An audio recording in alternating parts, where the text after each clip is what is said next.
আমাদের এভরিডে লাইফে আমরা সবসময় বিভিন্ন জিনিসের উপর রেসপন্ড করে থাকি বা রিয়াকশান দিয়ে থাকি। বেশিরভাগ সময় যদিও মনে হবে রেসপন্ড করাটা বা রিয়্যাক্ট করাটা একই জিনিস, আসলে আহ, অনেক ক্ষেত্রে এই দুটো জিনিসের মধ্যে অনেক পার্থক্য আছে। যদি কেউ কিছু বলল বা কোনো ডিসকাশনে আপনি পছন্দ হয় নাই বা আপনাকে কেউ কিছু বলল সেটাও আপনার পছন্দ হয় নাই বা আপনাকে ইরিটেট করতেছে বা আপনি অ্যানয়েড হয়েছেন, তো সেই ক্ষেত্রে ইনস্ট্যান্টলি যেটা করবেন সেটা হবে আপনার রিয়াকশন। অর্থাৎ আপনি তখন চিন্তা ভাবনা না করে, আমরা যেরকম মেজাজ গরম হয়ে যায়, মাথা গরম হয়ে যায়, তখনই রিয়াকশান দেই রাগ হয়ে। তো সেটা হচ্ছে রিয়াকশান। আর আপনি যদি একটু টাইম নেন, একটু পজ নেন, একটু চিন্তা ভাবনা করেন, তারপরে ঠান্ডা মাথায় একটা রেসপন্স দেন, সেটা হয় response. That's not reaction. Interesting হচ্ছে রিয়াকশনটা বেশিরভাগ সময় ভালো হয় না। আমরা অনেক সময়, ধরেন একজন দুটা কথা বললো, আমি তিনটা কথা বললাম, বলে পরে রিগ্রেট হয় যে এত বাজে কথা না বললেও হয়তো, বা এত টেম্পার লুজ না করলেও হতো, খামাখা একটা বিটারনেস হলো, বা what I said actually that's what I did not mean to say, right? এরকম জিনিস মাথার মধ্যে আসে।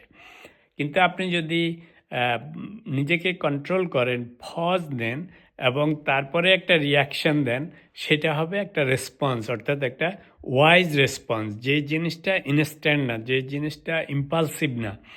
সবচেয়ে সুন্দর হচ্ছে যে কাম রেসপন্সটা আসবে, সেটা সবসময় ভালো হয়। সাধারণত আমরা যখন যেখানে যে কোনো জিনিস নিয়ে আপসেট হই, রাগান্বিত হই, মন খারাপ করি, সেটা সব কিছুর কারণ হচ্ছে আসলে অন্যরা কি বলেছে সেটার জন্য না, how we reacted to that situation, right? একজন কিছু বলল, সেটাকে আপনি কিভাবে অ্যাকসেপ্ট করলেন সেটার উপর নির্ভর করে আপনার মন কতটা খারাপ হবে, আপনি কতটা হার্ট হবেন। এই সব ডিপেন্ড করে হইলো how you react to that situation, or react to that conversation, or react to that exchanges. তো এই জন্য একটা সুন্দর উদাহরণ আছে, সেটা হচ্ছে সাধারণত অ্যানিম্যাল যখন, ধরেন একটা কুকুর ঘেউ ঘেউ করতেছে আপনাকে দেখে, রাইট? সাধারণত অপরিচিত লোককে কুকুর দেখলে বার্ক করে। তা আমরা কোনো সময় কুকুর আপনাকে দেখে বার্ক করলে আমরা উল্টা বার্ক করি না। কোনো দিনই অ্যানিমেলের সাথে আমরা বার্ক করি না। এর কারণ হচ্ছে তখন আমরা আমাদেরকে কন্ট্রোল করি যে এটা একটা অ্যানিমেল, এর সাথে বার্ক করে কোনো লাভ নেই। কিন্তু এটা যদি হিউম্যান হয়, যখনই আমরা কোথাও কোনো কিছু নিয়ে তর্ক বিতর্কে নামি, তখন কিন্তু আমরা 1 মিনিটও আর ধৈর্য ধরি না। আপনি আমাকে দুটা কথা বললে আমি কতক্ষণে চারটা কথা বলবো, তার জন্য অস্থির হয়ে থাকি, রাইট? তো এই যে অস্থির হয়ে থাকাটা, আসলে এই ধরনের তর্ক বিতর্কে এই যে আমরা অস্থির হয়ে থাকি বলার জন্য, শোনারও চেষ্টা করি না, এটা হচ্ছে যে we do not have control over hour minds, right?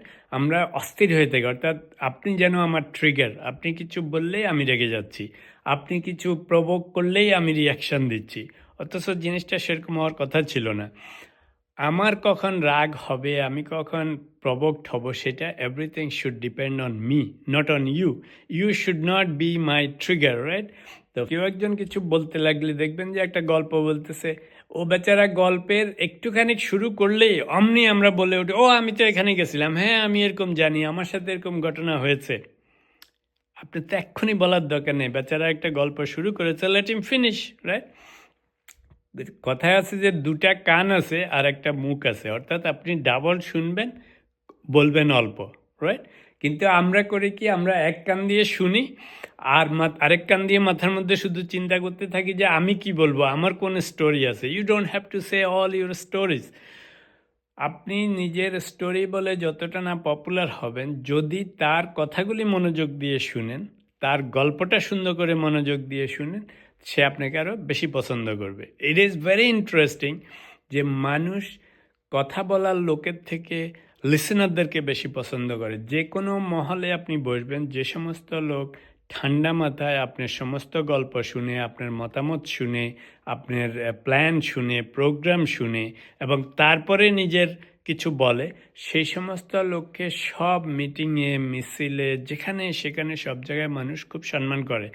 কেন করে? Because they are good listener. তো আমাদের প্রবলেম হচ্ছে আমরা লিসেন করি না।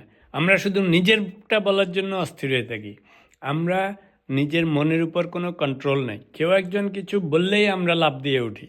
আপনি আমাকে কিছু বললেন, অমনি আমি ক্ষেপে যাচ্ছি। আপনি আমাকে ভালো বললেন, আমি খুশি হয়ে হাসি দিচ্ছি। আপনি আমাকে খারাপ বললেন, অমনি আমার মন খারাপ হয়ে যাচ্ছে। As if my mood's remote is with you, right? That should not be the case. তো সেই জন্য যে সমস্ত মানুষ তাদের মনের উপর কন্ট্রোল স্থাপন করতে পারে, যে সমস্ত মানুষ সাইলেন্ট থাকতে পারে, যে সমস্ত মানুষ বিভিন্ন জায়গায় বিভিন্ন জিনিস নিয়ে কথা বলার সময় লিসেন করতে পারে, তাদের সবসময় মনে হয় জানি ইম্পর্টেন্ট পারসন, ওয়াইজ পারসন।